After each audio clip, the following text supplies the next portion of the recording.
সবিশেষ অনুরোধ করছি, আমার বিশেষ অনুরোধে, সম্মানিত শিল্পীদের অনুরোধে আবৃত্তি করবেন আজকের অনুষ্ঠানের অতিথি আমান ফিডের জিএম জনাব সালাউদ্দিন আহমদ। সামনে থেকে যাই। আসসালামু আলাইকুম রহমতুল্লাহ। সম্মানিত দর্শক, উল্লাপাড়া ইসলামী বইমেলা 2025 21শে ফেব্রুয়ারিতে শুরু হয়েছে। আজ 24শে ফেব্রুয়ারি, চতুর্থ দিন এবং শেষ দিন। আমরা কিছুক্ষণের মধ্যেই আমাদের উল্লাপাড়া ইসলামী বইমেলা 2025-এর জন্য শেষ হয়ে যাবে।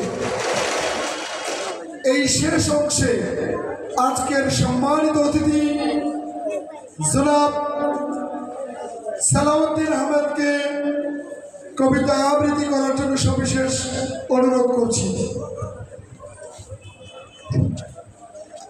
আসসালামু আলাইকুম। ধন্যবাদ শাওন ভাইকে তার এই সুন্দর উদ্যোগ নেওয়ার জন্য। আমি আসলে ছাত্র জীবনে এক সময় আবৃত্তি করতাম, কিন্তু বর্তমানে জীবিকার প্রয়োজনে কর্মব্যস্ততায় সে চর্চা সম্ভব হয় না। তবু শাওন ভাই অনুরোধে একটা আবৃত্তি করার চেষ্টা করব, যদি আপনাদের কিছুটা আনন্দ দিতে পারি, যেটা ধন্য মনে করব।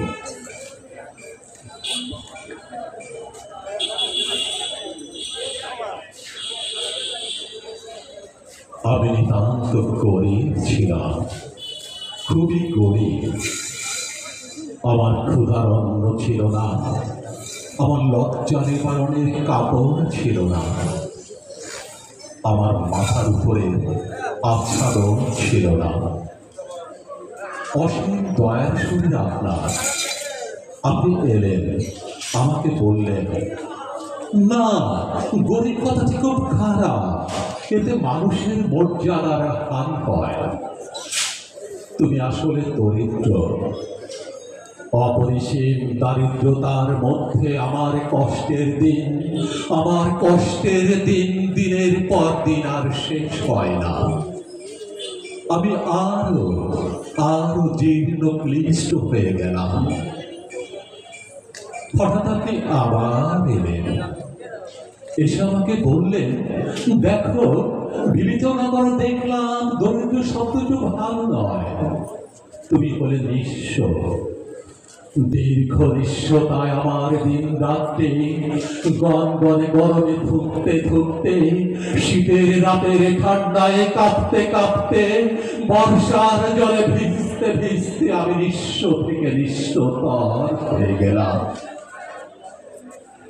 আপনার কিন্তু ক্লান্তি নেই। আপনি আবার এলেন, এসে আমাকে বললেন, তোমার নিঃস্বতার কোনো মানেই হয় না, তুমি নিঃস্ব হতে যাবে কেন? তোমাকে চিরকাল শুধু বঞ্চনা করা হয়েছে, তুমি বঞ্চিত, চিরবঞ্চিত। আমার বঞ্চনার অবতার নেই। বছরের পর বছর আধ পেটা খেয়ে উদম আকাশের নিচে শুয়ে কঙ্কাল সার আমার এই বেঁচে থাকা। আপনি কিন্তু আমাকে ভুলেননি। এবার আপনার মুষ্টিবদ্ধ হাত, আপনি এসে আমাকে উদাত্ত কণ্ঠে ডাক দিলেন, জাগো, জাগো সর্বহারা। তখন আমার আর জাগবার সময় নেই। আমি ক্ষুধায় অনাহারে শেষ হয়ে এসেছি। আমার বুকের পাঁজর ফাপড়ের মতো উঠানামা করছে। আপনার উৎসাহ আর উদ্দীপনার সাথে আমি তালি মেলাতে পারছি না। ইতিমধ্যে আর বহুদিন গিয়েছে, আপনি এখন আর বুদ্ধিমান আর চৌকস হয়েছেন। এবারে আপনি একটি ব্ল্যাকবোর্ড নিয়ে এসেছেন, তাতে চকখড়ি দিয়ে ঝকঝকে একটি লাইন টেনে দিয়েছেন। বাবা, বড় পরিশ্রম হয়েছে আপনার।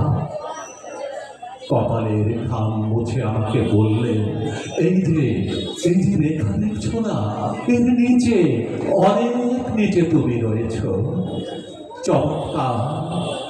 আমার গরিবপনার জন্য আপনাকে ধন্যবাদ, আমার দারিদ্রতার জন্য আপনাকে ধন্যবাদ, আমার নিঃস্বতার জন্য আপনাকে ধন্যবাদ, আমার সর্বহারত্বের জন্য আপনাকে ধন্যবাদ।